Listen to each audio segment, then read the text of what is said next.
I've always found just breathing really helpful. I know everybody says it, but actually really getting into having a pattern of breathing, and every time a contraction came, I'd shift position, and I found I wanted to always lean forward. So sometimes over a birth ball, sometimes I was on the banister, kind of hanging onto it, and just doing nice, long, steady breaths. I'd been taught all these different techniques, and I think I just made my own one up in the day, but it was just having a kind of pattern to breathe.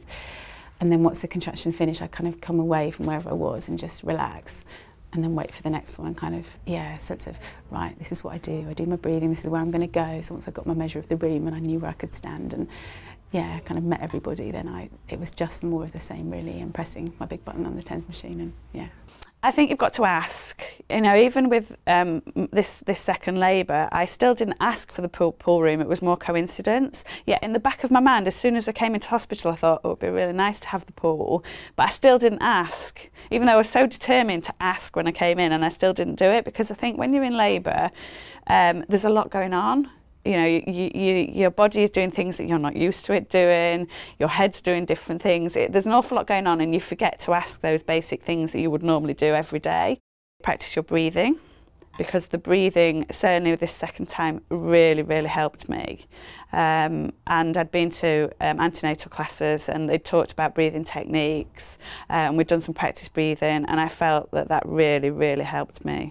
Okay, one of my antenatal classes, the lady who was taking the class said, think about your breathing with some bubbles, so the little bubbles that the children have. And as you blow bubbles, you take a very deep breath in and you breathe out very, very slowly.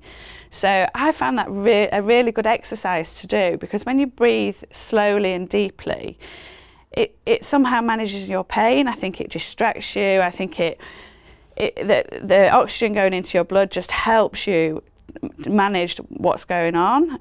You know, the contractions are pressing on your tummy, so when you breathe in, I felt like it was just filling me with lots of oxygen and pushing against where I was having the contractions.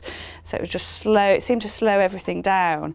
But the blowing the bubbles technique really, really helped me, because I could I wasn't blowing bubbles during my contractions, but I was visualising the deep breath in and the slow deep breath out, which is something that I've never really been very good at. And sort of plenty of food supplies, you know, teas, coffees, nice comfort food for afterwards. That's, you know, food that you enjoy eating. And also what I found really useful was just sort of little sweets, or something like Kinder Mint cake or chocolate that gives you, it's not actually food, it's just a little mouthful, but it gives you a real burst of energy. I tend to go with the flow, and I'll wait and see what happens, and I'll be guided. And you know, people say, oh, you can do a birthing plan, but most of the time it goes out of the window. So go with the flow. I leant on the bed. I used the wash basin. I did make good use of it. I had a birth ball that I think was there. I had one, but actually there was already one in the room, so that was really useful. So I just kind of moved around a lot. And then when he was actually born, I knelt up and held onto the. So I really remember looking at the clock and kneeling up, and he was born with me sort of kneeling on the bed.